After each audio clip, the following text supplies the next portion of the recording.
España va mal. Y sí, esto ya parece un cliché que repiten todos en las redes sociales, pero no deja de ser una realidad y los jóvenes son los que más están sufriendo este deterioro. En el año 2024, la tasa de desempleo entre las personas entre 15 y 24 años llegó al 27%. Y no solo duplica la cifra nacional, sino que duplica la media de la Unión Europea, que llega al 14%. Vivir solo, para los que seáis de España, ¿qué os voy a contar? A menos que vayáis en pareja, encontrar un piso para vivir puede convertirse en un auténtico dolor de muelas. Y el problema no es solo encontrarlo, el problema es que aunque lo encuentras, te darás cuenta de que... Hola chicos, hoy os traigo este piso, 700 euros al mes, 30 metros cuadrados, planta tercera exterior sin ascensor, ¿no? Dentro de la cocina tenemos el plato de ducha, aprovechamiento espacial sin parangón y a su vez dentro del plato de ducha tenemos el váter, baño completo en realidad. Sí. Ahora mismo los precios están así, te piden casi la mitad de tu salario por tener 4 paredes, pero hace poco más de 20 años el cuento era completamente diferente. Conseguir una hipoteca era coser y cantar. El alquiler era visto como un método para ahorrar dinero mientras te armabas un capital para comprarte una casa. Mientras tanto, en el año 2022, el porcentaje de jóvenes propietarios con hipotecas era de tan solo un 20%. Tal como están las cosas, lo máximo que puedes hacer es financiarte algo en el Corte Inglés a un año sin intereses. Para los que seáis de Latinoamérica, el Corte Inglés es un gran almacén que tenemos aquí en España. La situación es deprimente y todo joven que cumpla la mayoría de edad se topa con una realidad muy cruda, y en este vídeo vamos a ver cómo hemos llegado a esta situación. Y no solo vamos a hablar de las pensiones, aquí hay mucho más, pero antes... ¿Te ha pasado alguna vez que te marcas un límite de gasto y a mitad de mes ya te lo has fundido sin darte cuenta? Este mes, solo 200 euros en ropa y la primera semana ya vas mal. A mí me pasaba con la ropa y otras cosas hasta que empecé a organizarme con Bank. Con Bank puedes crear hasta 25 cuentas dedicadas a distintas partidas de gasto para que puedas organizar tus finanzas con cabeza. Puedes crearte una cuenta para comidas, otra para ocio, para viajes y lo que tú quieras, cada una con su respectivo IBAN, y puedes establecer límites de gasto para que sepas cuándo te has pasado. Para quien no los conozca, Bank es un banco digital europeo con licencia bancaria completa, tan seguro como un banco tradicional, pero 100% online y sin papeleos. Se trata de un neobanco lanzado en el año 2012 que tenía como objetivo simplificar la vida de las personas. Han pasado ya más de 10 años y ya son el segundo neobanco más grande de Europa, con más de 20 millones de usuarios. Abrirte una cuenta es muy fácil, yo lo hice en menos de 5 minutos. Si quieres probarlo y ver si te ayuda a organizar tus finanzas este 2026, te dejo un enlace en la descripción, en el comentario fijado y en el QR que estaréis viendo en pantalla. Puedes probar con Bank Free o probar cualquiera de sus planes de pago sin compromiso durante 30 días con toda la información en bank.com. Gracias a Bank por patrocinar este vídeo y ahora sí, no me enrollo más. ¡Poneos cómodos! ¡Que empezamos!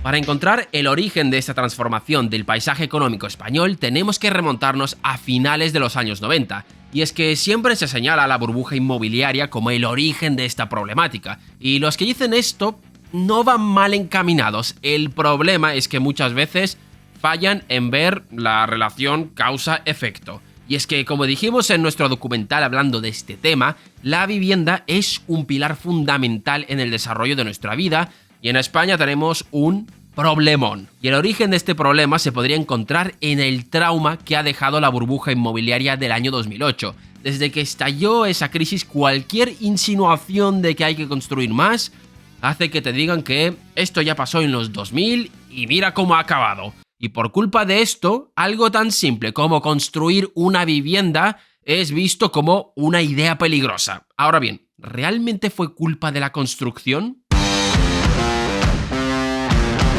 A principios de las décadas de los 2000 se produjo un cambio histórico dentro de la economía española. Entrábamos en el euro. Esto de aquí supuso el fin del sistema monetario que teníamos hasta aquel entonces, en el cual usábamos la peseta, y tuvo una repercusión enorme en el mercado inmobiliario español. ¿Por qué? Pues España venía de un contexto donde los tipos de interés eran elevados, ya que la inflación estaba alta. Pero a esto hay que sumarle que la economía estaba en fase de auge, pero al entrar en un sistema como el euro, este panorama va a cambiar de forma radical. ¿Por qué? Porque estás entrando en un sistema monetario que está respaldado por economías como la alemana o la francesa. Esto hace que la confianza se incremente y como consecuencia los tipos de interés se vayan para abajo.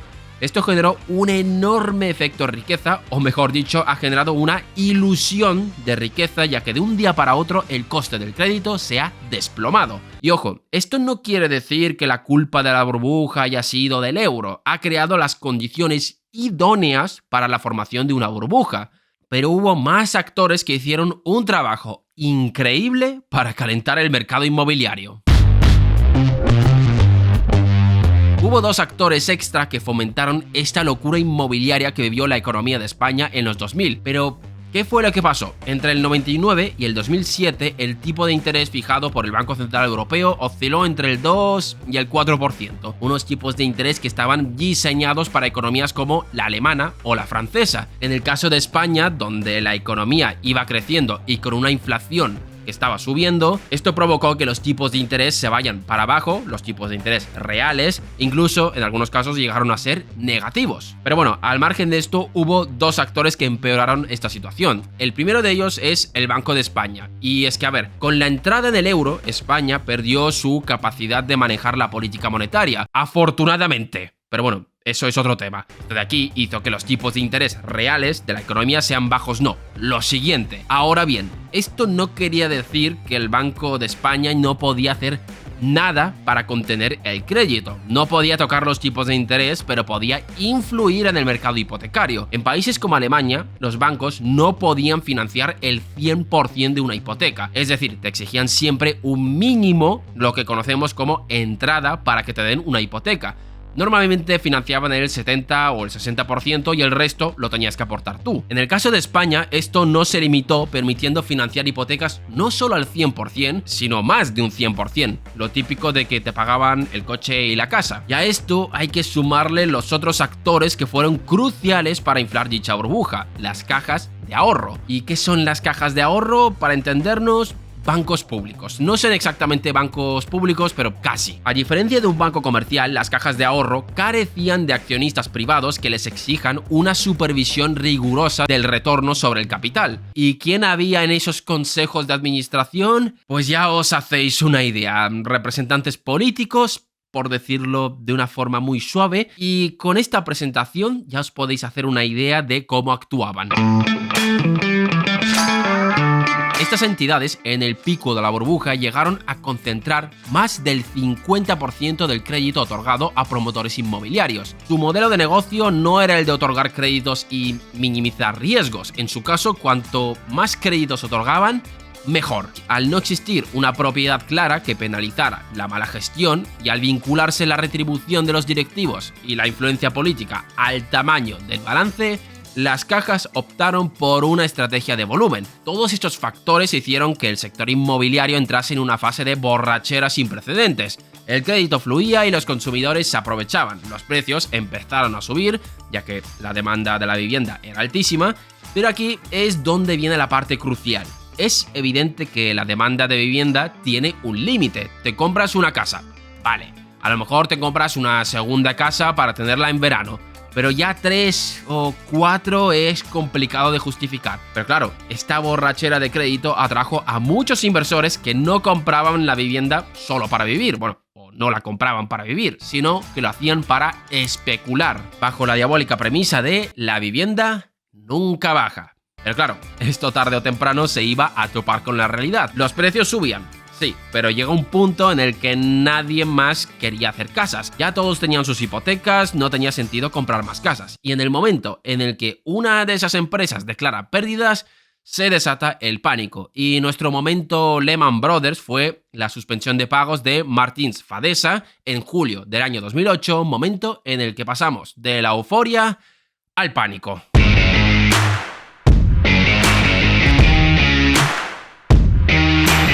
La crisis del año 2008 golpeó de una forma muy violenta a la economía española. Ahora bien, ¿por qué he insistido tanto si el vídeo es para hablar de la situación de los jóvenes? Pues porque esta crisis generó un efecto histéresis dentro de la economía. Y sí, ¿qué es eso? Es un concepto de la física. Imaginaros una esponja. Si la apretamos y la soltamos, acabará volviendo a la normalidad. Pero si lo hacemos con una barra de metal, es decir, la doblamos, ya no volverá a la posición anterior, o difícilmente lo hará. Pues esto se aplica a la economía española. Fue golpeado por la crisis inmobiliaria y no ha vuelto a la normalidad. Un efecto colateral pero dañino de la burbuja fue el desplazamiento de la inversión productiva, un efecto que se parece mucho a la conocida como enfermedad holandesa. Durante la década de la burbuja, la rentabilidad esperada de una promoción inmobiliaria en la costa superaba con creces a la de un proyecto industrial en el País Vasco o un desarrollo tecnológico en el Parque de Tres Cantos. Durante casi 10 años, todo el crédito iba destinado al sector inmobiliario, haciendo que el resto de la economía se haya quedado 10 años sin novedades. Y cuando estalló la burbuja, España se encontró con una estructura productiva hipertrofiada en actividades de baja productividad,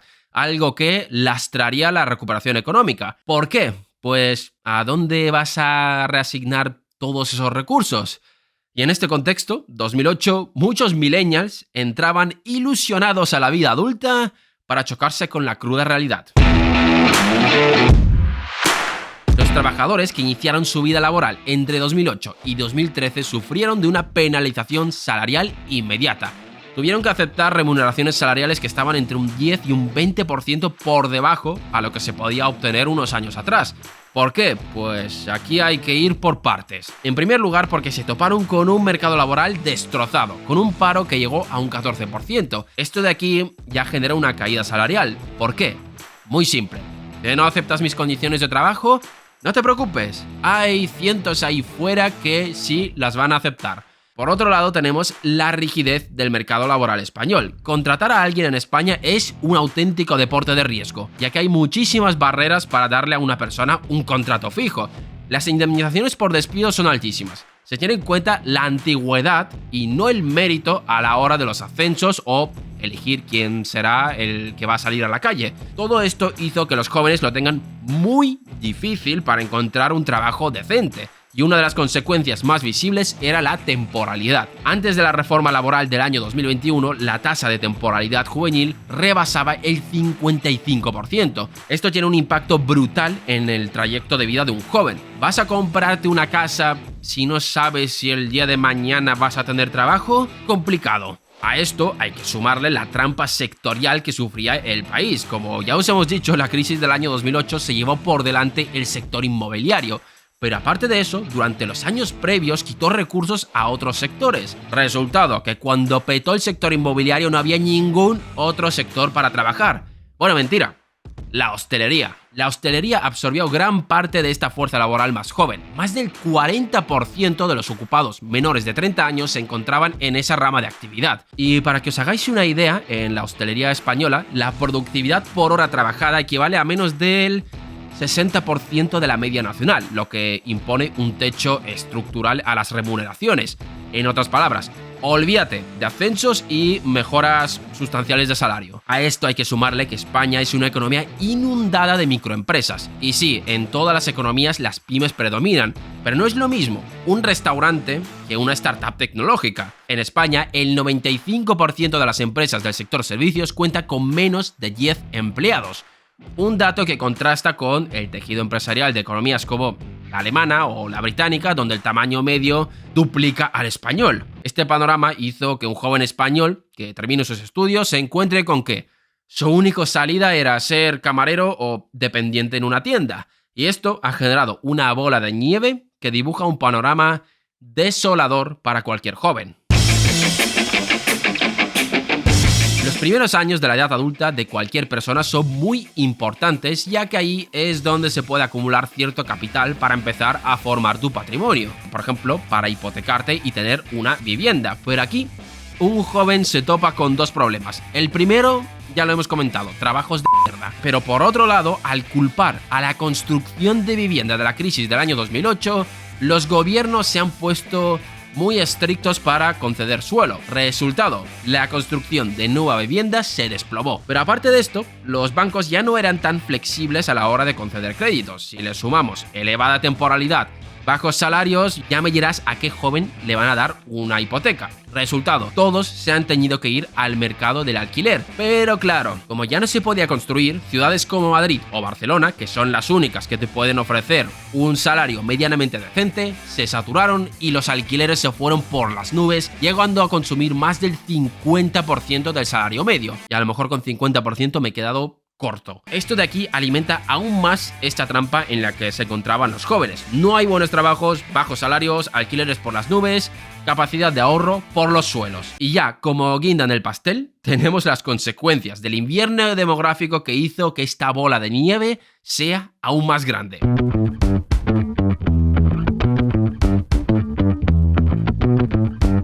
Durante el boom inmobiliario, el gasto del Estado se incrementó de forma notable. Pero no solo eso, como ya sabréis muchos, tenemos un sistema de pensiones insostenible, esto está más que explicado, ok, pero durante estos años se pudo tapar este agujero gracias al incremento de la actividad económica. Pero claro, una vez que la crisis estalló y se borró esa ilusión económica, el sistema mostró sus carencias. Pudo sobrevivir durante unos años gracias a la hucha de las pensiones, básicamente ahorro que había disponible para que cuando las cosas vayan mal, pues se pueda utilizar la hucha y pagarlo. Pero claro, cuando se vació esta hucha empezaron los problemas. El sistema entró en déficit, demandando más recursos para sostenerse. Al principio se podían hacer apaños, pero a partir del año 2020 esto empezaría a doler de verdad. Esta demanda de recursos extra ha hecho que las cuentas estén aún más agujereadas y esto se tiene que compensar con impuestos más elevados. Es decir, a todo lo que ya hemos comentado hay que sumarle que ahora estas generaciones más jóvenes tienen que pagar